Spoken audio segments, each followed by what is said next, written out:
we'll be in the book of Psalms this evening, Psalms 122. It seems like a psalm kind of day, I guess.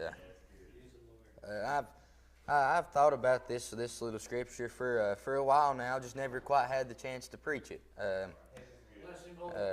It's Psalms 122 is, if you read scripture much, you've probably heard it before. But it seems like oftentimes the Bible says to count our blessings because God is so good. But it seems like we miss out on one blessing, and that is having a house of God to come to. And Psalms 122 says, "I was glad when they said unto me, let us go into the house of the Lord. Our feet shall stand within the gates of old Jerusalem. Jerusalem is builded as a city that is compacted together, whither the tribes go up, and the tribes of the Lord unto the testimony of Israel, to give thanks unto the name of the Lord. There are set thrones of judgment, the thrones of the house of David. Pray for the peace of Jerusalem, they shall prosper that love thee. Peace be within the walls, and the prosperity within thy places. For my brethren and companions' sakes, I will now say, peace be within thee. Because of the house of the Lord our God, I will seek thy good." But that's as far as we feel like going. But I feel like we all be thankful that we have a house to come and worship in.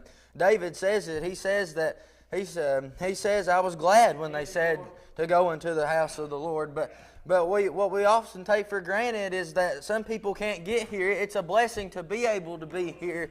They're sick, and there's some they're disabled, and they can't walk through the doors. And I know the Lord's everywhere. I'm not saying that. Don't misinterpret what I'm saying. But something about His house that He's appointed to us just feels a little stronger.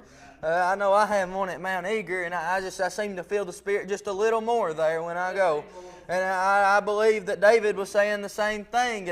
And we look around and we tend to notice that about only half show up in the evenings. And I'm not knocking nobody. I'm not judging nobody. I know things happen, but I believe that He's give us twice a day to come. It's only one day a week. I believe that He's give us a church to feel the Spirit. I believe He stirs, especially in the house of the Lord. I believe that He told David to tell all the people that they need to find Him a house of the Lord, because, like they said, we don't have no guards or nothing keeping us from here. The only guard we have is ourselves, and it seems like we're the biggest enemy part of the time. But I believe that back then, when they had those guards telling them that they would be killed if they went to church, or killed if they prospered in the name of the Lord, that they would still do it anyway. I feel like we should have that determination tonight. I feel like we should have the determination to represent God in our lives and to come to His house and worship. And I believe that we're our biggest enemy tonight. I just ask that you don't let yourself be the enemy tonight. And that's all I have.